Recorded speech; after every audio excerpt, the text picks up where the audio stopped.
नमस्कार,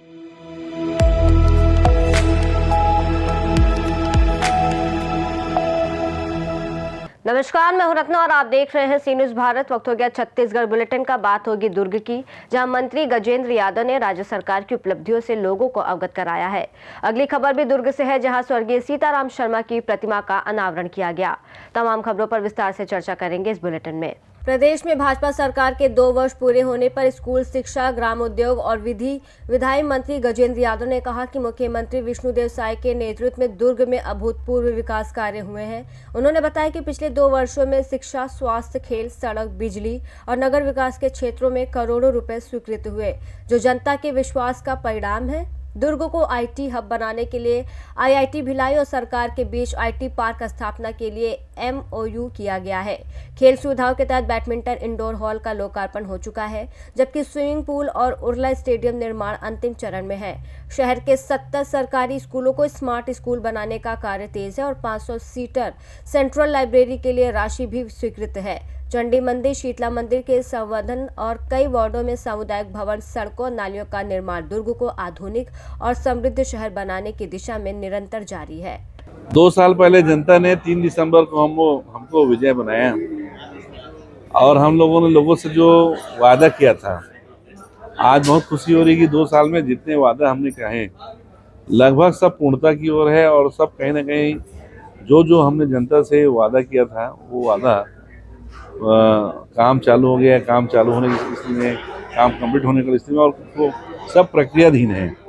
आज मुझे बहुत खुशी हो रही है, 2 साल में दुर्ग की जनता ने जिस विश्वास के साथ हमको जिताया, उस विश्वास को हम खरा उतरने का प्रयास कर रहे हैं। लोगों के रोजगार की दिशा में बड़ा हमने एक घोषणा किया था कि आईटी पार्क दुर्ग में हो। आईटी पार्क लगभग अपनी पूर्णता की ओर है। आने वाले समय में आईटी पार्क दुर्ग में खुल जाएगा। दुर्ग हमारा आईटी हब बनेगा। खेल की दिशा में हम बात करें तो खेल की दिशा में आप देख रहे हैं कि शानदार बैडमिंटन कोर्ट बन गया, स्विमिंग कोर्ट लगभग कंप्लीट होने वाला है और आने वाले समय में बीसीसीआई का स्टेडियम, रविशंकर स्टेडियम भी चालू हो जाएगा, जिससे आने वाले समय में दुर्ग की दशा और दिशा दोनों बदल जाएगी। दुर्ग पूरे दुनिया के नक्शे पे अपने एक स्थान बनाएगा बीसीसीआई के द्वारा ये स्टेडियम कंप्लीट होने की स्थिति में। इसके अलावा आयोजन के लिए हम सब देख रहे हैं कि जो रविशंकर स्टेडियम है, रविशंकर स्टेडियम में एक ऑडिटोरियम जो पिछले 10 साल से बंद पड़ा था, फिर से हम चालू करा रहे हैं। वो काम कंप्लीट होने की स्थिति में है। जो हमारा गया नगर है, गया नगर में एक बड़ा भव्य आधुनिक लोगों को विवाह के लिए, सुख दुख सब प्रकार के आयोजन के लिए एक भवन बन रहा है। बहुत जल्दी वो लोकार्पण होने की स्थिति में है। एक वार्ड नंबर 15 में हम लोगों ने एक भवन बना रहे 50 लाख की लागत से, उसका भी काम बहुत तेजी से कर रहे हैं। साथ ही साथ शिक्षा के लिए बच्चों के नालंदा परिसर का काम हमने लाया है। नालंदा परिसर जो है वो बन रहा है और जल्द कंप्लीट होने की स्थिति में। कंप्लीट हो जाने के बाद आप देखेंगे कि यहाँ के जो बच्चे हैं उनको जेई, नीट और बड़े बड़े कॉम्पिटिटिव एग्ज़ाम पढ़ाई में बहुत आसानी होगी। इन सब के अलावा सड़क के लिए पूरे दुर्ग शहर में 4 से ज़्यादा 4 लेन पहली बार किसी शहर को मिला है। उसके सारे टेंडर हो चुके हैं, काम चालू होने वाले हैं। 9 अतिरिक्त सड़क हम बनाने वाले हैं। एक मल्टी लेवल पार्किंग जो बड़ी मांग की लोग, वो मल्टी लेवल पार्किंग भी टेंडर हो चुका है। एक केनार रोड हम लोग बोले थे, केनार रोड भी हमारा काम चालू हो रहा है। इन सब के अलावा बिजली, पानी, स्वास्थ्य से रिलेटेड सारे काम हम कर रहे हैं। और अगले समय में दुर्ग में भी एक भव्य सर्किट हाउस बनने वाला है, जो रायपुर में जो नई सर्किट हाउस के रूप में वो रहेगा, जिससे यहाँ के छोटे बड़े आयोजन, मीटिंग और अलग अलग प्रकार के हम करेंगे। पर्यटन के क्षेत्र में कुछ भी नहीं दिखा। पर्यटन के क्षेत्र में पर्यटन, हाँ मैं बताना भूल गया था, 30 करोड़ के लागत से एक शिवनाथ नदी में जबरदस्त लक्ष्मण झूला बनने वाला है। कल ही मेरी सेक्रेटरी इरिगेशन से बात हुई है, वो फाइनेंस में है। स्वीकृति आने पे वो काम जल्द चालू हो जाएगा। 2 साल सुशासन के सुशासन की बात नहीं हो रही है, सीएम बदलने की बात हो रही है, इसको कैसे लेंगे? ये कौन बोला है आपको? सोशल मीडिया पर लगातार वायरल हो रहा है। कांग्रेस थोड़ी तय करेगी भाजपा में क्या होगा। माननीय विष्णुदेव साय सुशासन में बहुत बढ़िया काम चल रहा है। आप देखे होंगे छत्तीसगढ़ पहला स्टेट है जहां बेहतर वित्तीय प्रबंधन के लिए भारत सरकार ने 2 बार पारितोषिक 4-4 हजार करोड़ रुपया हमको छत्तीसगढ़ को दिया है। आप देखेंगे कि छत्तीसगढ़ के पर्यटन के रूप में धूरसामार जो हमारा स्थल है वो धूरसामार को विश्व के पर्यटन के श्रेणी में लिया गया। ये माननीय विष्णुदेव साय जी सुशासन और बेहतर वर्किंग को दिखाता है कि छत्तीसगढ़ के किसी गांव को विश्व ने अपने लिया श्रेणी में लिया है और बेहतर वित्तीय प्रबंधन है। आप देखेंगे लगातार महतारी वंदन योजना चल रही है, कोई भी महीना गैप नहीं होता। 5 तारीख के पहले 5 तारीख तक लोगों को खाते में पैसा आ जाता है। ये हमारा सीएम नहीं बदलने वाले हैं 3 महीने में। कोई नहीं बदलने वाला है और बेहतर हम काम ये करेंगे। भूपेश बघेल माननीय भूपेश बघेल 2 साल मुख्यमंत्री वो आए हुए थे, 3 जिलाध्यक्षों को उन्होंने शपथ भी दिला दी और कहा है कि दुर्ग में मजबूती से काम करेंगे। जितनी जो सीट वो हारे थे अब उस पर काम किया जाएगा और जनता जो त्रस्त है उस पर काम किया जाएगा। क्या कुछ कहना चाहिए? भूपेश बघेल जी आने वाले समय अपने विधानसभा सीट से जीतेंगे कि नहीं जीतेंगे पहले आप उसमें पर चर्चा करें, फिर बाद में जमीन रजिस्ट्री रिस्पॉन्स को लेकर लगातार जमीन व्यापारी हड़ताल कर रहे हैं पूरे प्रदेश में। दुर्ग छत्तीसगढ़ से सी न्यूज संवाददाता धर्मेंद्र गुप्ता की रिपोर्ट।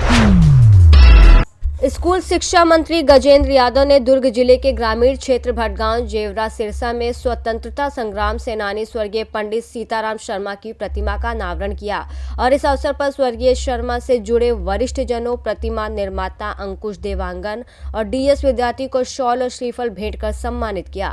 समारोह को संबोधित करते हुए मंत्री यादव ने स्वर्गीय शर्मा को स्वतंत्रता संग्राम के समर्पित सेनानी, समाज सेवी, आध्यात्मिक पुरुष के रूप में याद किया और बताया कि छात्र जीवन में और रायपुर के भनपुरी स्कूल में स्वतंत्रता रैलियों में तिरंगा लेकर अग्रिम पंक्ति में रहते थे।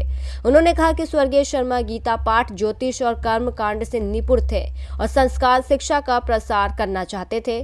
कार्यक्रम में उन्होंने हाई स्कूल जेवरा सिरसा का नामांकन स्वर्गीय पंडित सीताराम शर्मा के नाम पर करने की घोषणा भी की और संबंधित अधिकारी को ग्राम पंचायत से अनुमोदन लेकर कार्रवाई शुरू करने के निर्देश दिए। समारोह में महेश शर्मा, सुरेंद्र कौशिक, कमलेश सहित स्वतंत्रता सेनानी के परिजन, जनप्रतिनिधि और बड़ी संख्या में ग्रामीण मौजूद रहे। आदर्श गौरव पंडित सीताराम शर्मा जी का आज मूर्ति का अनावरण करने का सौभाग्य मिला और पूरे दुर्ग संभाग के अविभाजित दुर्ग जिले के पहले कथाकार थे जो तुलसी दल में ही वो जगह जगह जाके कथा वाचन करते थे। आज उनके मूर्ति का अनावरण करना मेरे लिए सौभाग्य बात है और साथ ही साथ जो जेवरा हाई स्कूल, जेवरा से हाई स्कूल को जिन्होंने लाया उनके द्वारा ये स्कूल यहाँ प्रारंभ हो गया। आज मैं घोषणा किया हूँ कि आने वाले समय में गांव प्रस्ताव लेके हम स्कूल का नाम पंडित सीताराम जी के नाम से करेंगे। संग्राम सेनानी भी रहे। जी स्वतंत्रता संग्राम सेनानी के साथ साथ गांव सुधार अभियान में उनकी बड़ी भूमिका थी। धर्म कर्म के लोग लगातार काम करते रहे। ऐसे दिव्य पुरुष का आज हम लोग मूर्ति का अनावरण किए, हम सबके लिए गौरव का क्षण है। भटगांव पहुंचे हैं और भटगांव में अपने आहता और अतिरिक्त अब कहीं भी जाते हैं लोगों की इच्छा रहती है मंत्री जी यहाँ कुछ मिले, उस निमित्त आज मैं घोषणा किया हूँ।